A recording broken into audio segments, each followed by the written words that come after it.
Morning. Today I want to share with you a short story about pride and selfishness, how it relates to my past, and how it might be holding you back from having the ultimate success that you want in your personal and business relationships. When I was first married, I had a really hard time taking feedback, constructive criticism.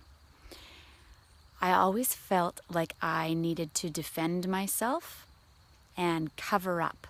And when people do that, it's because they're embarrassed that they're not perfect. They're embarrassed that they still have areas in their lives that they need to work on.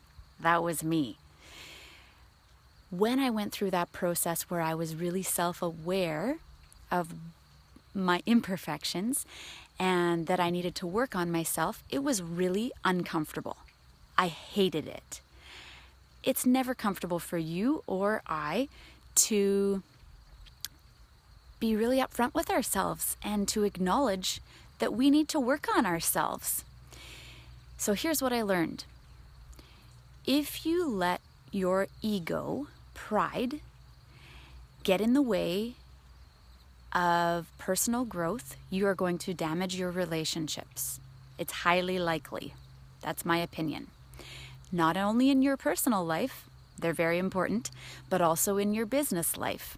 Because if you're not willing to take constructive feedback, you will halt your success dead in its tracks, stop it in its tracks, and you won't taste and see the success you can have in your business life because you'll be limiting your own personal growth, and it will hinder your business relationships as well.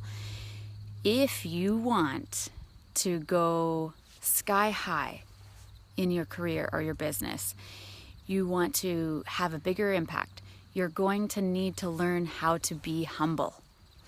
So how many of you have learned this lesson already? It's something that I have learned and I continue to learn. Accept the areas that you need to work on because we all are imperfect. We all need to work on ourselves.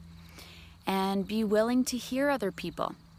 You know what it's going to do when you ditch pride and selfishness? I used to want to just hang on to the way that I did things, and I didn't want to change. I just wanted to keep going the way I'd always gone, even though it wasn't helping me grow.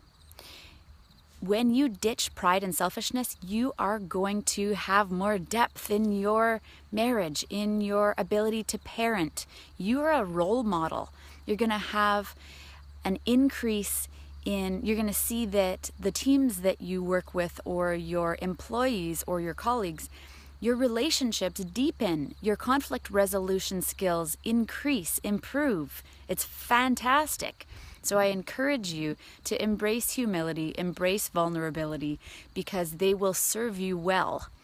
They will help you in your relationships. And I want to totally invite you. I love how I use that word. I picked it up in high school and I haven't dropped it totally.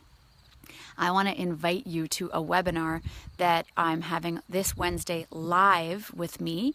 It's a great opportunity to ask any kind of question you're curious about coaching or my areas of expertise. And it's the focus for this webinar this week is how to divorce-proof your marriage. So if you have any questions about that, it's going to be a really juicy topic, and I'm going to share with you really strong, practical skills that you can implement in your relationship to help you thrive in your romantic relationship. No matter how much dirty laundry is piling up around your house, how mundane your life is, or how stressful your relationship is right now, this webinar is really going to help. So you can sign up at amyenglemark.com/webinar training. Lots of love to you this Tuesday. Have a great day.